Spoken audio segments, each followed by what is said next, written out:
Hey everybody, AM 1230 WJOB 104.7 FM. Am I hot a little bit or no? I can't tell. Okay. So, let's start right now. Hey everybody, welcome to Mastering Local Marketing. It's a podcast. This is episode 162. What great salespeople notice, part 3, sales buying signals most people miss. This may surprise you, but some salespeople lose the sale after the customer has already decided to buy. The customer starts asking about timing, delivery, or what happens next, and the salesperson keeps presenting.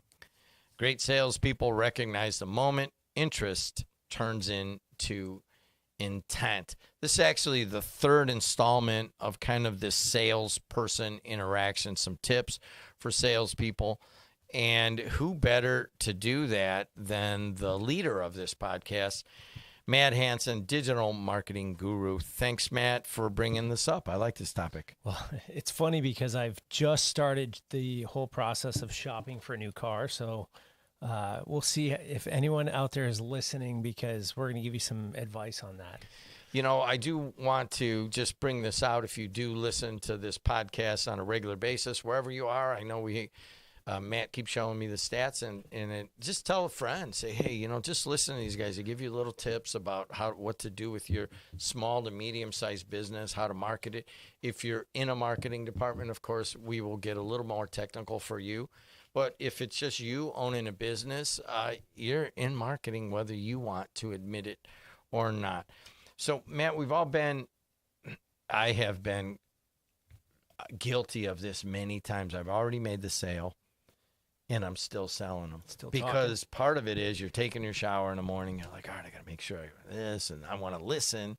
I'm always got you in the back of my head. Listen, just listen, shut your mouth. But I'm on the radio every day. I talk, and I tend to go in. And I've had a couple of people that have been with me now for a long time, and they go, man, I want to go back to that first meeting. You almost lost me because we agreed. I already had the president. Sometimes I know the president or something, and it's already sold, and you're still selling us. And one woman told me, she goes, it's a real bad turnoff, man, and you got to watch that. Yeah. So you have to know when that buying signal comes. What's a buying signal? Yeah, so a buying signal, it can be a variety of things, but if they're asking about things after the fact, right? Like, well, how much does this cost? How fast can I get it? Those types of things. Those are buying signals. So they're not countering you on anything. What they're trying to do is get the full spectrum of what's going to happen. And those buying signals mean that they're one step away from it, right? Maybe you just got to answer one more question or something in that realm. But, it's funny you mentioned, like, you continue selling. And, and I've worked with people. One of the best case studies that I've had was I had this person that I was working with a while back, and they would prepare a million different, they had a folder and all this collateral that they were taking in. They had a presentation and all this other stuff. And this new client was coming in, and I said, what if we got rid of all that? You keep doing that to me. Go ahead. Yeah. I'm gonna tell people how this went down. Yeah. But go ahead. So this wasn't you, but I said, what if we got rid of all that? And they're like, oh, well, this is how we do it. And I said, well, why? And then we started looking at the packages that they had, and they had 3 different packages. And I go, well, you always sell package 1, you never sell package 2 or 3. What's going on here? Well, they just want to be in the door. And I said, okay. So we went in there and we started asking, instead of doing a presentation, instead of handing anything to them, we got in a kind of a round circle and just had a conversation and asked, we know you're here because of XYZ. We know that you see the value in what we offer. What are some of the additional things that you're looking at? And they started going down a variety of different paths. So we were just asking them what they were looking for. So in the end, what I did is I took those 2 or 3 things that they were talking about, and I said, well, what if we could guarantee that we can put those in the package? And they're like, that would be absolutely great. That's everything that we were looking for. And I said, okay, then, and I looked at the person that I was working with. I go, we can guarantee they can get all of that, right? And she said, yeah, absolutely. And I said, okay, well, it's for this price. And the price was literally 4 times the price that they normally sold things for. And I said, okay, so we're going to give you our base package with all the things that you came in for today. Plus, we're giving you 3 additional things that you didn't, think you were going to get, but you asked for today, and we're going to give them to you. And this is our base package. And they said, where do we sign? Where do we send the check? We didn't present. We didn't do anything. We just walked in. We asked a couple questions. We listened for the buying signals. They wanted these 3 things. We gave it to them, which, funny enough, didn't cost us anything to do. And that's how we took it from, one price to 4 times the price. And it was just an eye-opening experience for the person that I was working with, because they said, we've never done it that way. And I said, that's the problem. You don't listen, you present, and you have to understand that the buying signal from them was they were walking in, which meant they were interested. 2, they asked for 3 things, which says that if we can give them those 3 things, they're going to buy. And 3, they never asked about price once. So here's the practical thing for you and your business or your marketing department. Adriana, can you open your mic for a second? Adriana Alvarez actually runs this podcast network and is overwhelmed with many of you that want a podcast. And if you do want one, go directly to her, Adriana with 2 N's at WJOB1230.com. So you're starting this up. You went to a sales meeting 2 days ago, 3 o'clock. Mm-hmm. Did you bring any material? No, I did not. I did not bring any material that they didn't already have in emails. So you're getting to the crux, like you're setting up your marketing department. In the beginning, I came from this in the mid-'80s. I was selling radio ads here and helping them out. Everything was, here's your package. Go through the outline, tell them everything about it, and then see if they want to buy. And then here's the packages at the end. Okay, that was how I was taught. And Matt came along, and he's we're talking about how to market the station and that. And you basically have pushed me, like, just go in and talk to them. Just go in and talk to them. And, you don't have to have this fancy marketing package. You put one together, but I think it was put one together for us, and I like it. But then I started going without anything. And I will say this, that if they really want to see something, you should have something on your website. Here, you're sitting at your desk. Go to the website. You can see it's right there, blah, blah, blah. Mm-hmm. But I've found I have way more good fortune with dealing with a potential client by deliberately not having anything with me, and then going back to the reporter world of bringing my notebook and just listening to them and taking notes. So the entire dynamic has changed just because I didn't come in with this material. And I was so uncomfortable, and I was kind of pissed at you at first. But then I want to share that with you. He loves it when I say, which is almost always Adriana, by the way. Mm-hmm. So angry when at him. When I say, well, right. Matt, you were right. And he loves that. But I want to share that with you folks. Sometimes to listen, you got to have basically nothing in front of you. Mm-hmm. And it works in a weird way, because now you're listening. You're not just telling about your thing. I said, well, what are you guys trying to get done? What are your challenges? And it works. It works, everybody. So if you spend a lot of money and a lot of time making a real slick marketing package, or you've hired someone to do that, I don't know, man. You could buy a bunch of Facebook ads. You might be better off. I know plenty of people that have spent hours and hours and hours building marketing materials and emails and all this systems, and then never getting out there in front of anyone, and they don't sell anything. Exactly. Yeah. And that is, but you do have, all right, let's talk about this from a practical standpoint. Mm-hmm. I got my HVAC guy. You're looking for a car. I mean, some of the smaller dealerships, they got to do some of their own marketing, that kind of thing. So you have somebody. Well, let's look at a car. When you sit down, they don't necessarily show you all the things. They talk about it. They just tell you, and they listen what you want, and it's mostly a communication thing. But that's going to be uncomfortable for a lot of the people that are into marketing, that have the material, that they've gone through ABC, like the 1980s presentation. Mm-hmm. How can you get them comfortable to be receivers of information instead of tellers of information? Well, I don't think we need to necessarily provide so much information when somebody sits down in front of us, right? So, again, take a car. I'm doing my research online. I'm looking at different things. The only time I ever go to a dealership is to test drive to see how the car handles.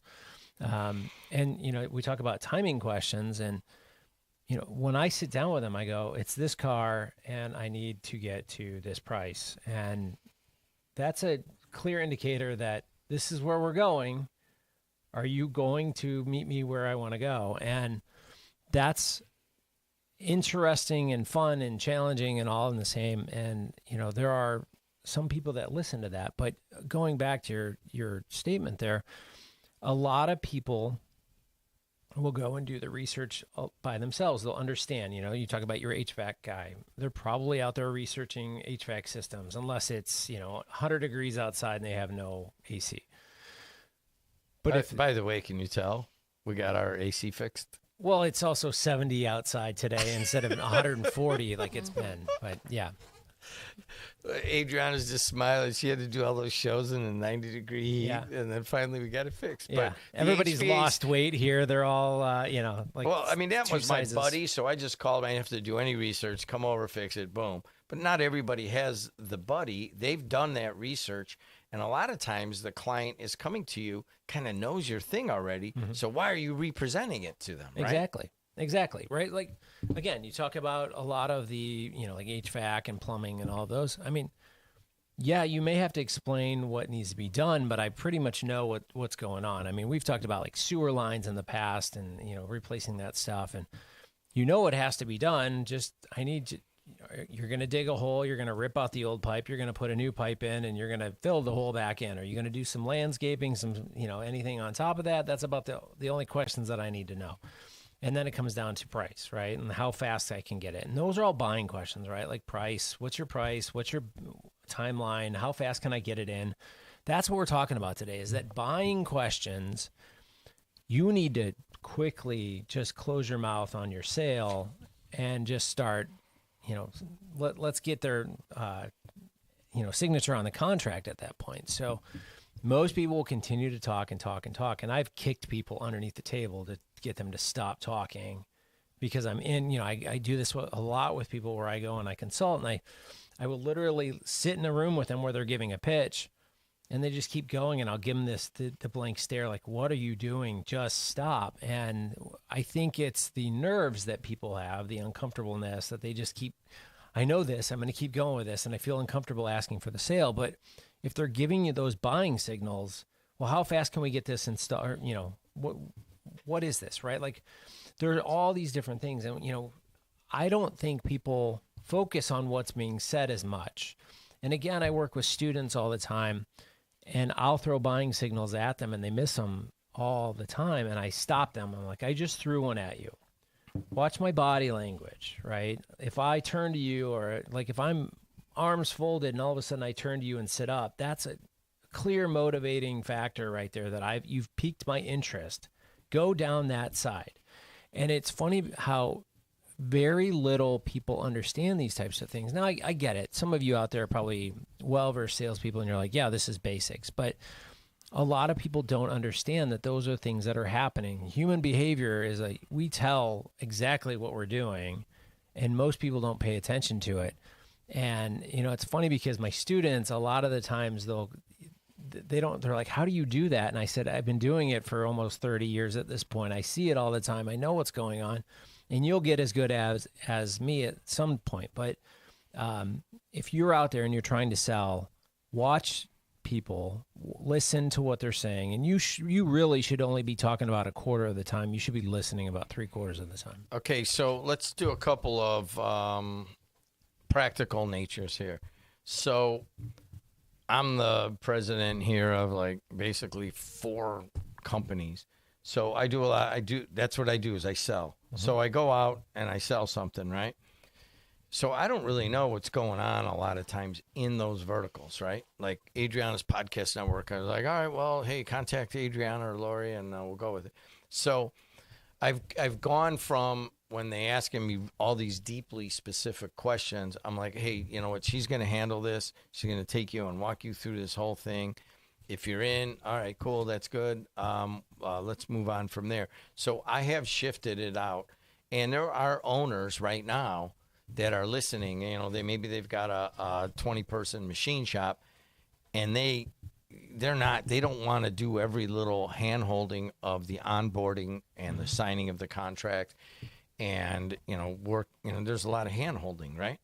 So is it okay if it's an owner or somebody head of the marketing department to clinch the sale and then hand it off? Oh, without a doubt. I mean, I would hope that you have people behind you ready to take them and run with them, because, again, you can't be the bottleneck, right? So if you're trying to go out there and sell 100 clients in the next year and you're out there selling, but then you got to come off the street and start doing all the back end stuff, I mean, you're never going to get to your goals. So let's make that clear.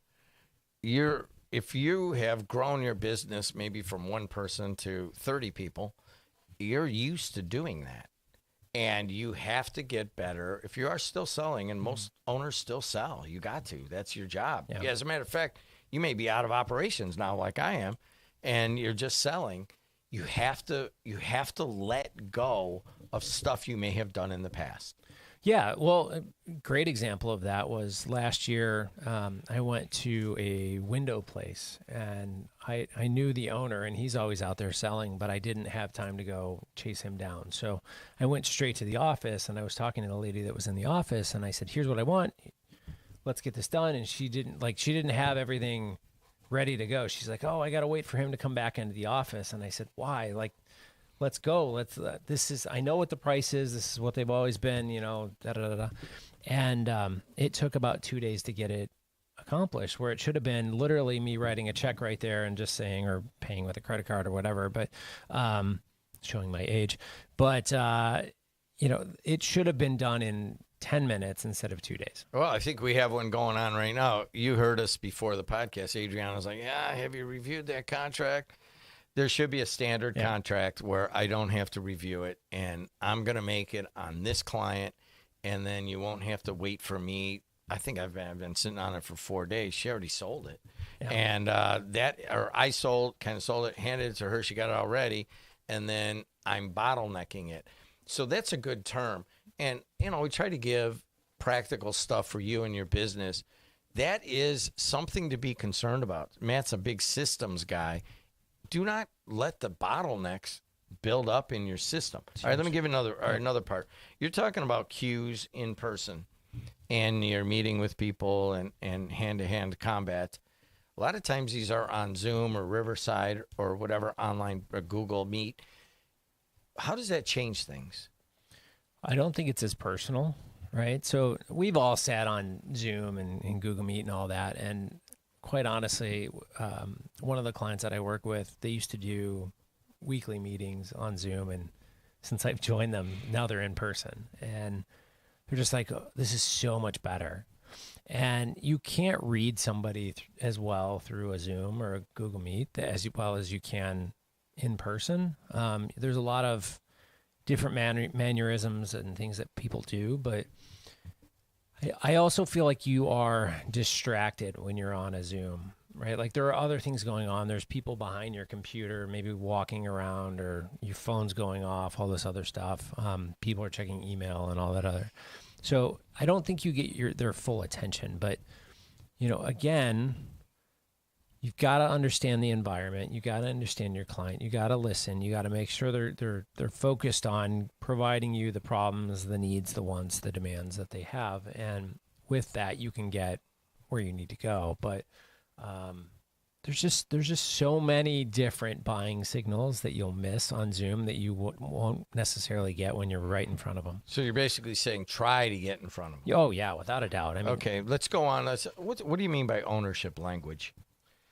So I hear this a lot with like real estate, right? So somebody walks in and they look at a house and they're like, "Oh, it's a nice house," right? And then they go to the next one. "Oh, it could have been better here." And then all of a sudden you hear, "That's my bedroom. I'm claiming that bedroom." If you're a real estate agent at that point, you're writing a contract, right? Because they're already claiming something. Or, when I take my kids to look at a car, "Oh, I'm sitting here." Okay, you like this car? Yeah, I love this, and it's got this, and it's got this. this is where I can put my stuff. And if you hear that my involved in any kind of purchase, like just the ears should perk up and go, all right, I've got them. Who do I have to work on? Because, you've got my seat, my room, how much is my monthly payment going to be? Okay, that's another one, right? So listen for that word my, because they're taking ownership of it. And I've seen it over and over because I have a lot of friends that are in real estate, and I hear it where it's people walk in, and you even see this on like the home improvement shows that were such a rage the last couple of years, or last 20 years, I should say. And people walk in and they're just like, oh, my living room. Oh, I've always wanted my living room to look like this. Okay, well, there you go. You've got them. Like, just give them the contract already. All right, we got some other things to get through. All right, you're getting down and they're kind of getting close. And they say, all right, well, what are the options? Well, I'll just give you ours. $1,000, $2,000, or $3,000 a month. Here they are, blah, blah, blah. Now they kind of, they're going to want in. Probably just going to spend $1,000 a month, but they certainly have the money. How do you get them to comparison shop, and is that a good thing? Well, I think what you're asking is, are they asking, what's the difference between package 1 and 2? Mm-hmm. That's what I'm saying. Yeah, and really at that point, they're asking you 1 or 2, which means you've already sold them. Now, do you want to try and upsell them to package 2? You can, and you just got to show them the benefits of, so if you were listening properly and you understand what they're looking for, again, going back to my original story, I could have sold them the base package, which got them in the door and they were participating in what we were doing. But no, we sold them more than we had ever sold before, a package, and we offered them 3 additional things. And why? Because it was something that they wanted, right? So if you're looking between package 1 and package 2, is package 2 something that's going to make their life even better? Sell them on that part. Don't sell them on the price. You say, we have a $1,000 package, we have a $2,000 package. I'm looking at it going, all right, we have a light package and we have a boosted package. Okay, what's in the boosted package? Well, you get a lot more in the boosted package. Let me walk you through this. Most people love this package, and here's why, right? Like, that makes people go, oh, all right, I want to hear more about that. Whereas I'm not sure I want the light package. That sounds like I'm not jumping in and not really getting everything that I'm going to need, right? So I just did yesterday, I was working on a project that I've been going through Claude and building, and the base package was a light package. And then, it was a power seller package essentially for the next tier.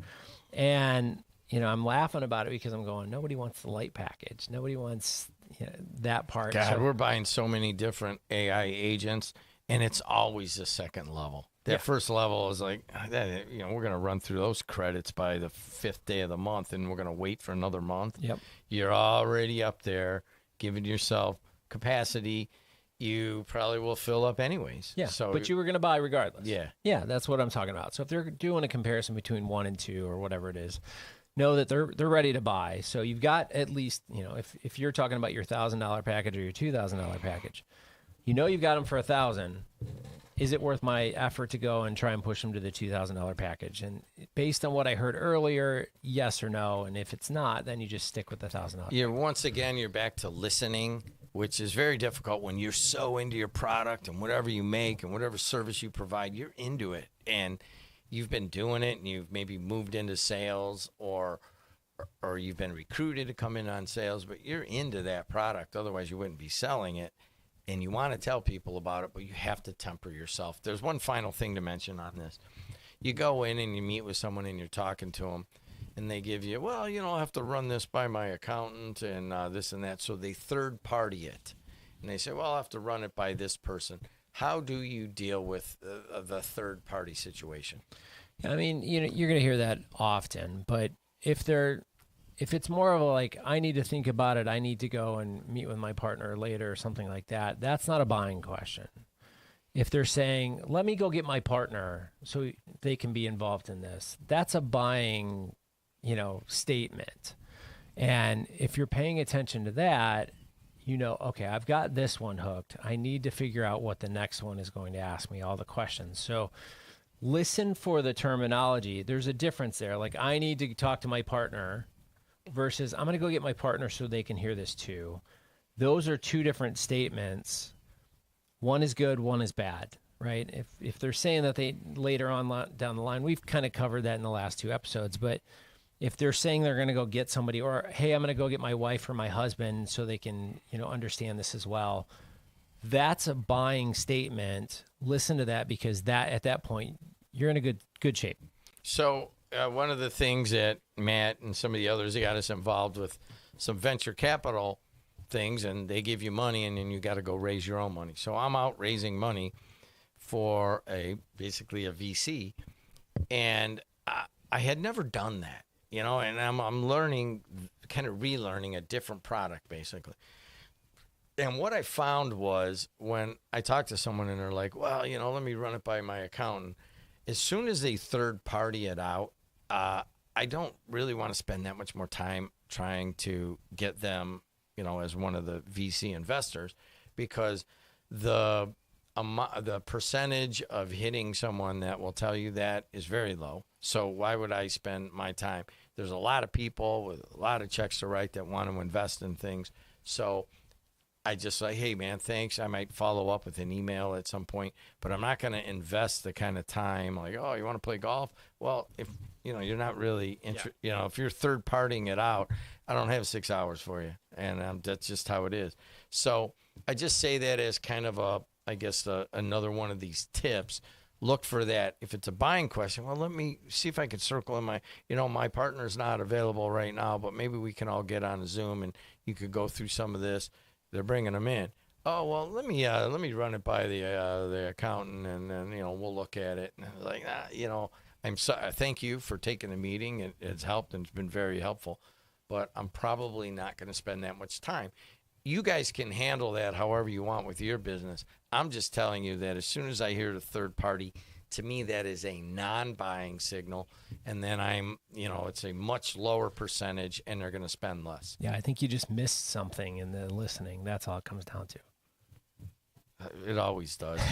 He's Matt Hansen. I'm Jim Deedler. This has been Mastering Local Marketing. You can get on Apple, Spotify, wherever. Adriana, we were going to bring her in, but she's doing enough anyways. But if you do want your own podcast, it's booming. You need your own content. Tell your own story. If you're a brand, if you're a company, if you're marketing anything, you want to email Adriana with 2 N's at wjob1230.com. Thanks, Matt. Thanks, Adriana. And thanks to you for listening or watching. And until next time, see you later.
Hey, everybody. Welcome to Mastering Local Marketing, episode 163.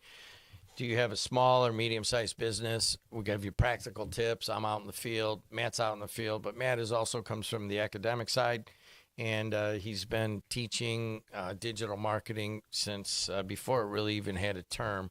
So he's about as there's a reason that people are coming to this podcast. You know, we talk together. Once in a while, we take a guest. If you're interested in becoming a guest, you would just email our producer and head of the WJOB Podcast Network, Adriana, with 2 N's, at WJOB1230.com. Hey, pause for a second, okay? What if the biggest thing holding your business back is not your competition or your budget or the economy? What if it is something happening inside the business that you have stopped noticing? Everybody, if you're listening to this, you're like, all right, I got my own little area, whether you're part of a company or you have your own one-person machine shop, whatever it might be, you got a story that you tell yourself about your business. And you got to watch that story. And here to give us some guidelines on looking at your own story is Matt Hansen.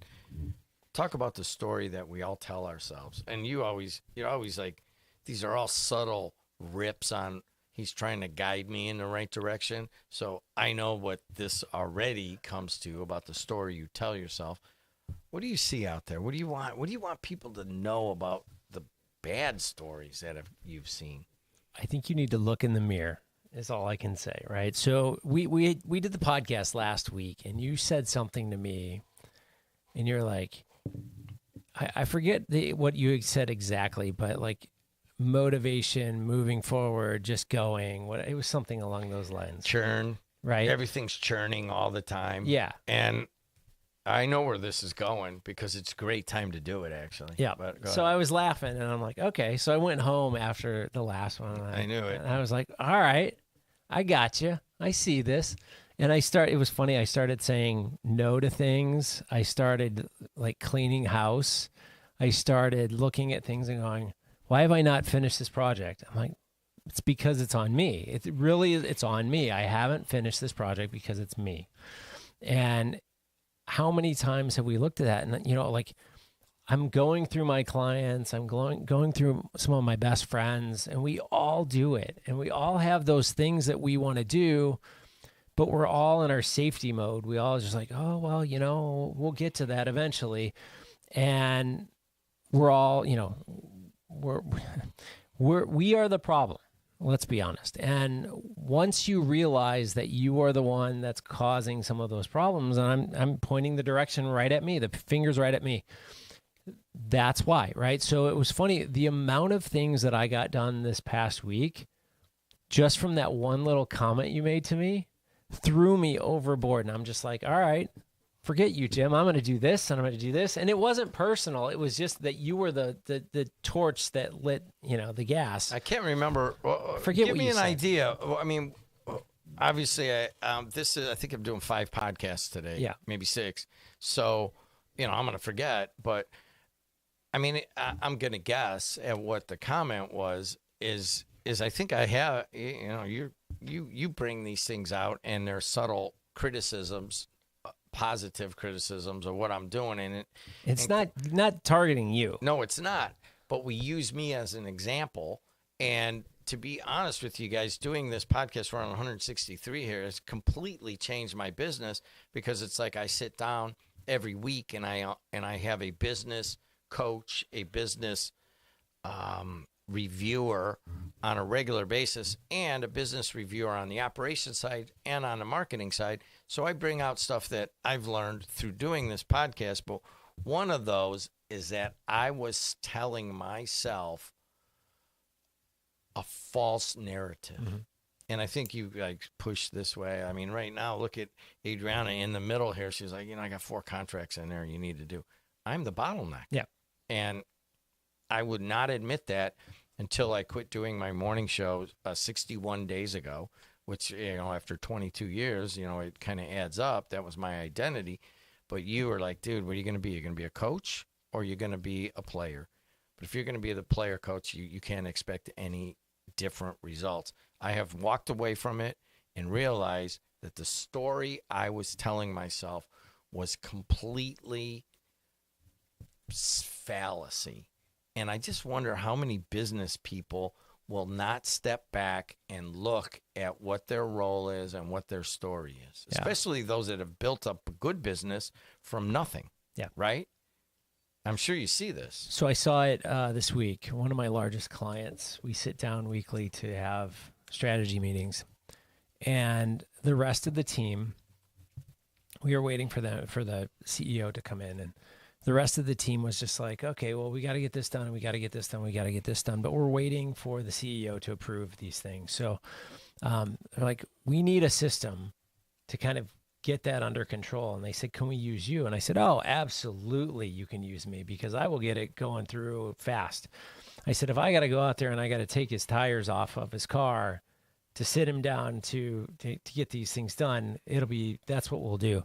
They all started laughing. So when he walked into the meeting, I said, do you have a tire nut lock on your tires of your car? And he goes, no, why? And I go, just for, we just wanted to know. They all started laughing, but we let him in later. As the meeting went on, we were talking about the bottleneck and the fact that he needs to let go of things and that he needs to focus on the direction of where things are going and less about the day-to-day operations. So, if it's an email that's going out, he does not need to be the person involved in who's on the contact list and who's, what does the image say and what does the text say in there and where does that button link to and what's the color of the button and does it coordinate with the brand guidelines? It doesn't need to know all of that. You need to go run the business, and that's why you're hiring these people around you. And it was just funny that it was really timely because of kind of what we talked about last week and what I was doing and all that other fun stuff. So, but like 98% of what happens in that company has to go through him, and he's quickly realizing that that's got to change as the growth has happened. And that's what most companies happen, right? Like, so you start and you can kind of oversee all of that, but as you get bigger, you can't do that. Like, you can't be everywhere at once. You can't control everything. You got to let go, and you got to hire trusted, people that you trust for those positions so that you can know that things are getting done appropriately. So you brought up a term that is really big right now. I don't know if you know who Jay Shetty is. He does a podcast. I forget what it's called, but I listen to it, and he coaches you through life decisions. Same thing with Cal Newport. And both of them are big on this term, which is letting go. Mm-hmm. So if you're listening to this in Kansas and you got a small business, small to medium-sized business, you may have built that up, and every little thing right around the corner. My buddy has Hammond Machine Works, and he has talked to me about this. He goes, man, I know how to operate every one of those machines. My dad made me do it. I know how to sell. I know how to do the accounting. I know how to there's nothing about this business I don't know. And he told me one time, he goes, that's a problem. He goes, you think that's an advantage that everybody's job. And he's like, then all of a sudden I'm like, oh, they're not doing it right. I'll just edit this thing. And or I'll go in and maybe just take a little millimeter off of this machine thing that they're putting out.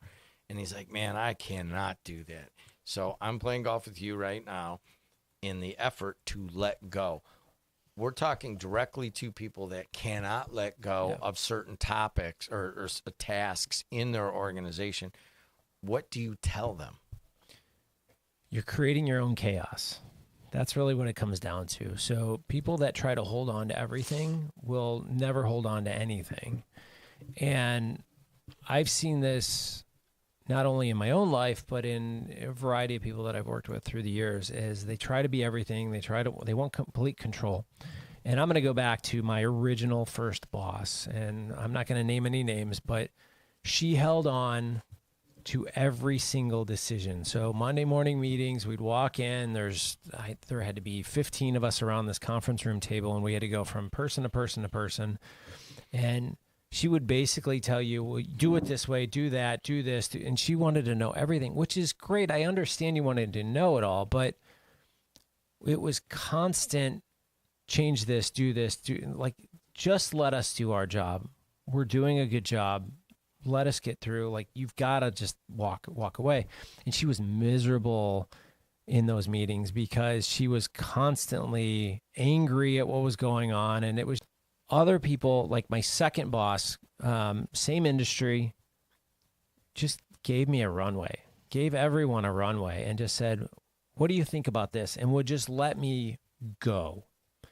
And most relaxed individual I've ever met. He'd get frustrated with some people from time to time, but completely would just relax, would let you be. And we did more in a short time frame with him letting us just do what we needed to do than we ever got accomplished at that first job. What's a runway?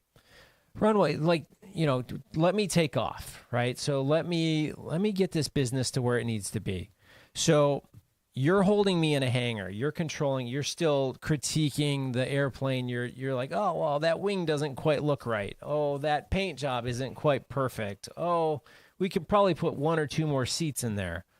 What for? Let's go. Let's get the plane off the ground. Let's start making some money. Let's do what we're here to do. I mean, if we're making money, that's the goal. It's not to put one more seat in the plane. So get me out of the hangar, put me on the runway, and let me take off and let your team do it.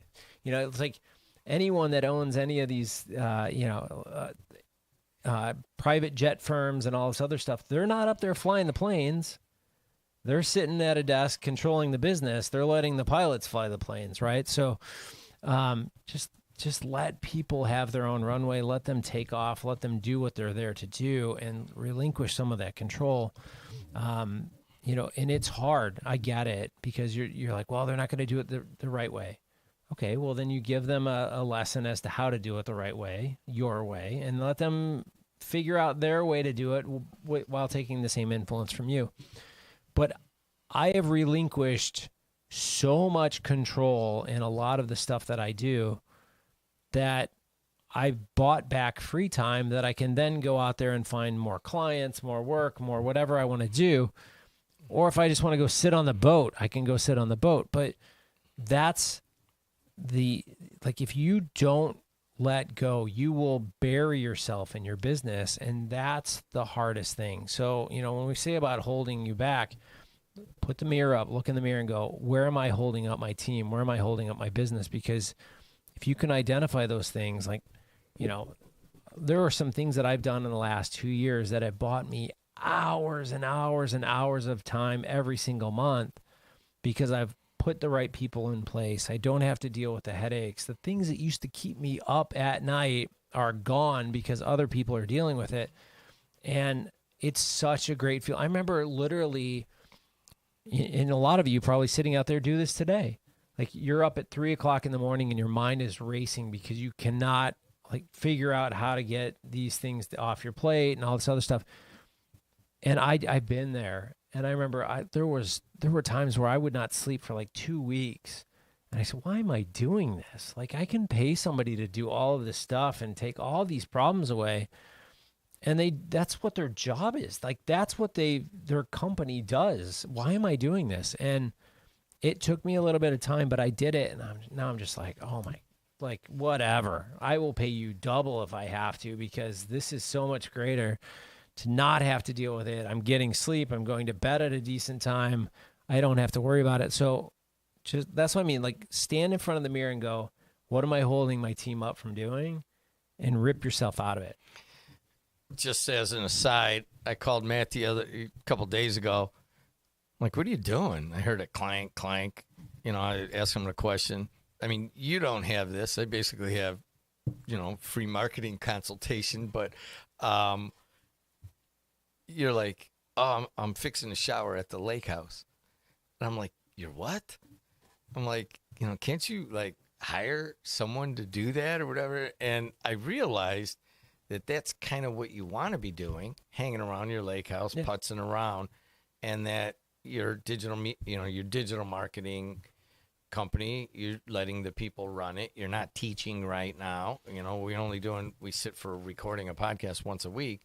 And I'm like, I get off the phone, I go, I wonder if there's a lesson in that. What would I be doing if I didn't have to think about the next thing? Yeah.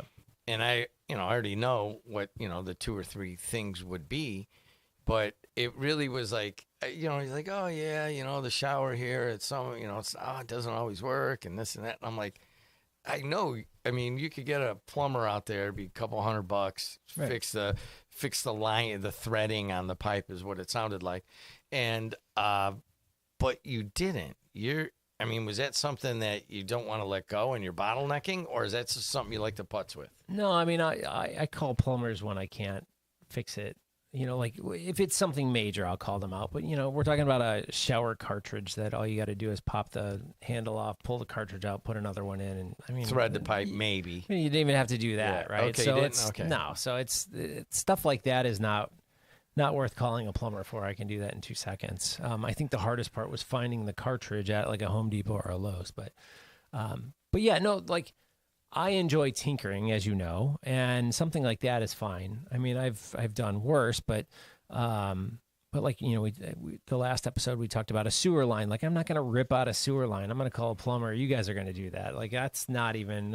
I've ripped out sewer lines when I couldn't afford to pay people, and I'm not doing that anymore. So, no, thank you. Let's talk a couple of specific things. You have here fear versus preparation. I don't know what that means. So I see this all the time. So fear disguised as preparation, right? And people will say, oh, I need more research. I need to do more marketing. I need to do more. I'm like, okay, we just got done talking about in the last episode about, sales and buying signals and all that. Fear disguised as preparation is people that will continue to do. Well, I'm gonna build another catalog. I'm gonna build another sales sheet. I'm gonna build another email drip campaign that when somebody signs up, it'll be there. And I go to them, I go, "Are you selling now?" Well, no. Well, what are you building all this for? When they finally come? Well, yeah. We just want to be prepared. I'm like, wouldn't you rather have dollars coming in the door? Well, yeah, but what are we doing here? Right? What are we doing? Or I've had plenty of conversations where people are like, oh, I got to get more information on it. More information on what? Well, I want to do a little bit more research. What are we researching? Well, I just don't want to make a mistake. Why wouldn't you want to make a mistake? You finally did the key phrase. Right? Why wouldn't you want to make a mistake? I'm like, no, I don't want to make a mistake. I'm like, man, you know how many wonderful lessons in life I've learned from making mistakes? That's the only way to learn. It's the only way to get out there and actually do it. Make a mistake and learn from it. Go, well, I'm not doing that again. That was stupid. But, most people will not push, not go that far. And I get it. It's a personality, but you've got to push through it. You just got to go, well, we talked about the runway earlier. Just get it up in the air, right? One of my famous things that I talk about all the time at the university is, let's get this airplane 50,000 feet in the air. And they're like, what? I go, let's get it up. Ask any man out there. They'll tell you we can land it at some point. We'll figure it out, right? I don't know why men think we can all land airplanes, but we do. But, let's get it. She's laughing over there, right? But let's get this thing 50,000 feet in the air and we'll figure it out as we go. We got time until we crash. Right. So she's taken the class and has heard this already. She probably has through the grapevine, yeah. So let's move on. The theme is what's really holding your business back? Fear disguised as preparation. You know what? Now I get it. I didn't quite, get what the outline is, but here's another one that a lot of people that have especially built their business up, and you may be that person listening, is you're always trying to protect what already works. And you're managing your risk at that point, and maybe you're managing it too tightly. Yeah, I don't want to rock the boat too much. I'll lose what I have. And human beings we do not like to lose things, right? So if you walk up to somebody and you say, hey, here's $100, they're like, oh, sweet, great. And you basically say, okay, you get your $100, but you throw $100 in the pot, and if we're going to roll this, these dice, and if you lose, I take your 100 and the 100 I gave you back. If you win, you take the 200. And they're going to be like, oh, absolutely not, right? Like, no, because we're risk averse, right? So people don't want to risk what they already have that's working, but that is a limitation. It's not allowing you to grow because at some point you kind of stop growing. And if you don't want to, if you have these aspirations to grow to a $10 million business and you're bringing in $300,000 a year right now, and you're doing the exact same thing over and over and over again, you're never going to get to where you want to be. You've got to think bigger. You've got to 10x where you're going. And a lot of people are uncomfortable with that, right? Like, are you willing to change things, to let things go, to put more money in, to put more energy in? And, quite honestly, some people are just kind of like, okay. One of my buddies, he owns a business, and I keep telling him, like, you need salespeople. And he's like, yeah, I know. I just can't afford to buy get a bunch of these salespeople. And I said, okay, well, then you got to figure out a solution, because where do you want to be? Where do you want to grow to? What's the revenue number? Where do you want to go? And, that's an interesting conversation, because everyone's always going to say, well, I want to be huge. I want to be this, but why aren't you putting in the effort to do it?